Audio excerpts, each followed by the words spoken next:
So this is Vijayaraju from Chintalpudi, AP, Andhra Pradesh. So నేను కూడా లాస్ట్లో కూర్చున్నాను 2014 డిసెంబర్లో ఫ్యామిలీ అచీవర్స్ నైట్ రోజు. సో ఆ రోజు 5%గా ఉన్నాను. నేను జస్ట్ ఐడియా వేసి వర్క్ అయితే చేయలేదు. నైట్ ఫ్యామిలీ అచీవర్స్ నైట్కి మన దీపక్ గారు వచ్చారు 2014 డిసెంబర్లో. 2015 నేను స్టార్ట్ చేశాను వర్క్. సో మీకులాగా బ్యాక్ సైడ్ కూర్చొని అనుకున్నాను ఒకరోజు ఈ స్టేజ్ నేను ఎక్కాలి, ఒక హైయెస్ట్ ఇన్కమ్ ఎర్నర్గా ఆంధ్ర తెలంగాణలోని ఒక స్ట్రాంగ్ డిసిషన్ తీసుకున్నాను ఫ్రెండ్స్. అయితే అదే సిచ్యువేషన్లో నా లైఫ్ ఎలా ఉందంటే జీరో. ఏంటి జీరో అంటే ఆర్థికంగా జీరో. ఎలాంటి సఫరింగ్ అంటే చనిపోతే బెటర్ లైఫ్ లేదు, అలాంటి సిచ్యువేషన్లో ఉన్నాను నేను. 2014 వెస్టేజ్లో నేను ఎంటర్ అయ్యేటప్పుడు, ఎప్పుడు ఈ రన్నింగ్ 2014 డిసెంబరు మేబీ 26 or 27లో జరిగింది ఫ్యామిలీ అచీవర్స్ వైజాగ్ నోవాటల్లో. సో అది నా ఫస్ట్ స్టార్టింగ్ అనమాట. 2015 నుంచి స్టార్ట్ చేశాను. సో తిరగడానికి మనీ లేదు. ఫ్రెండ్స్ దగ్గరికి వెళ్ళి వెస్టేజ్ గురించి చెప్తుంటే ఫ్రెండ్స్ అందరూ కూడా రిజెక్ట్ చేశారు. ఇంట్లో సపోర్ట్ లేదు, బయట సపోర్ట్ లేదు, ఎవరు సపోర్ట్ లేదు. సో అలాంటి సిచ్యువేషన్లో ఇక్కడ ఎవరైనా ఉంటే ఇబ్బంది అయితే లేదు, ఎందుకంటే నేను అలాంటి సిచ్యువేషన్ నుంచి వచ్చిన వ్యక్తినే. ఫ్రెండ్స్ దగ్గరికి వెళ్ళి వెస్టేజ్ గురించి చెప్తే పారిపోయేవాళ్ళు, ఇంట్లో వెస్టేజ్ చేస్తారంటే వద్దనేవాళ్ళు. సో ఎక్కడ సపోర్ట్ లేదు, ఆర్థికంగా కూడా ఇబ్బందులు పడుతూ స్టార్ట్ చేసిన వ్యక్తిని. సో విజయవాడ రావాలి అంటే పాకెట్లో 10 రూపీస్ కూడా లేని సిచ్యువేషన్ అంటే ఒక్కసారి అర్థం చేసుకోండి. అలాంటి సిచ్యువేషన్లో ఉన్న నేను ఎదగాలి, సక్సెస్ కావాలి అనే ఒకే ఒక కసి పెట్టుకొని వర్క్ చేశాను. జీరోతో స్టార్ట్ చేసిన నేను ఈరోజు త్రూ వెస్టేజ్ ద్వారా, వెస్టేజ్లో విఎంసీ మెంబర్ అని ఫస్ట్ తీసినప్పుడు ఆంధ్ర తెలంగాణ నుంచి ఫస్ట్ టైం హెచ్వైను, చాలా హ్యాపీ. సో ఆంధ్ర తెలంగాణలో హైయెస్ట్ ఇన్కమ్ ఎన్నర్గా నేనున్నాను. 18 లక్షల రూపాయలు పైబడి, చాలా happy. So luxury car jaguar 80 లక్షల రూపాయలు ఖరీదు చేసే జాగ్వార్ తీసుకున్నాను. చింతలపూడిలో 70 లక్షల రూపాయలు పెట్టి ఇల్లు కన్స్ట్రక్షన్ చేసుకున్నాను.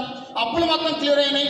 గన్నవరం పిల్లల స్టడీ పర్పస్, పిల్లలకి మంచి లైఫ్ ఇవ్వాలని చిన్నప్పటి నుంచి నా డ్రీమ్, పిల్లలకి మంచి లైఫ్ ఇవ్వాలి, మంచిగా సెటిల్ చేయాలనుకున్న టైంలో సో వెస్టేజ్లోకి రావడం వల్ల ఆ డ్రీమ్ ఇంకా స్ట్రాంగ్ అయ్యి మరి ఈరోజు వెస్టేజ్ ద్వారా, త్రూ వెస్టేజ్ ద్వారా గన్నవరంలో ఒక ఇల్లు తీసుకున్నాను. సో పిల్లల కోసం స్కూల్కి దగ్గర. సో ఇక్కడ మీరు అర్థం చేసుకోండి వెస్టేజ్లో ఉంటే ఎంత మనకి స్ట్రాంగ్గా ఉంటుందో మన కెరీరు. సో ఏదైనా కావచ్చు. మీకు ఒక ఎగ్జాంపుల్ చెప్తాను.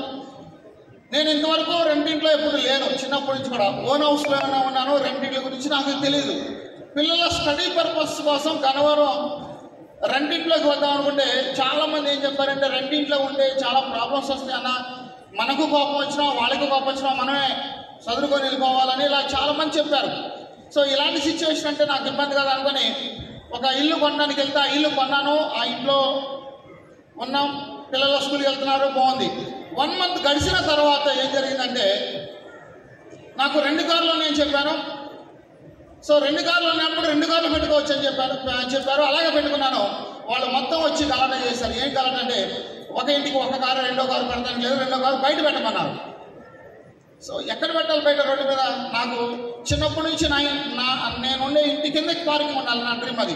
కార్లు రోడ్డు మీద పెడితే నాకు ఇష్టం ఉండదు, నిద్ర పట్టదు వాస్తవం చెప్పాలంటే, అంత పిచ్చి కార్లు అంటే. సో అలాంటి సిచ్యువేషన్లో కారు బయట పెట్టాలన్నప్పుడు ఒకే ఒక మాట, ఎవరైతే బయట పెట్టమన్నారో అతను ఇల్లు అమ్ముతానని ఎప్పటి నుంచి అంటున్నాడు, వచ్చిన కానీ ఇచ్చాను, అది కూడా కొనుక్కో అన్నాడు. అప్పుడు ఒక మాట అన్నాను, కారు బయట పెడుతున్నా నీ ఇల్లు ఎంత కాస్ట్ అని చెప్తే నా ఇల్లు 50 lakhs అంటే 50 lakhs ఓకే నాకు చెక్ రాసిస్తానని అది వెస్టేజ్ ఇచ్చే పవర్. వెస్టేజ్ ఇచ్చే పవర్ అది అనమాట. వెస్టేజ్ ఉంటే అంత ధైర్యం అని చెప్పొచ్చు. సో అలా 2 ఇల్లు తీసుకున్నాను. అది 12,000 రెంట్ వస్తుంది. కారు పార్కింగ్ హ్యాపీగా ఉంది, ఇబ్బంది లేదు. సో అలా చింతలపూడిలో ఒక ఇల్లు, గన్నవరంలో 2 ఇళ్ళు, అలాగే ల్యాండ్స్ కొనుక్కున్నాను, హ్యాపీగా ఉంది. సో జీరోతో స్టార్ట్ అయిన నేను ఈరోజు ఎంత హ్యాపీగా ఉన్నానంటే అంత హ్యాపీగా ఉన్నాను ఫ్రెండ్స్.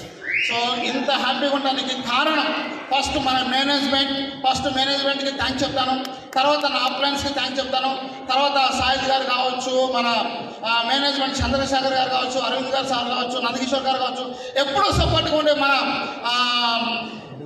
అడ్మినిస్ట్రేషన్ నుంచి మన లీడర్స్ వాళ్ళకి థ్యాంక్స్ చెప్తున్నాను. సో లాస్ట్ నా టీమ్ మెంబర్స్, నా డౌన్ లైన్, ఒకసారి డౌన్ లైన్ కన్నా ఒకసారి చూద్దాం. సో ఈరోజు ఇక్కడ నిలబడి ఉన్నాను అంటే నా team members. So team success and నా సక్సెస్. సో టీం ఉంటేనే నేను ఇక్కడ నిలబడగలుగుతాను.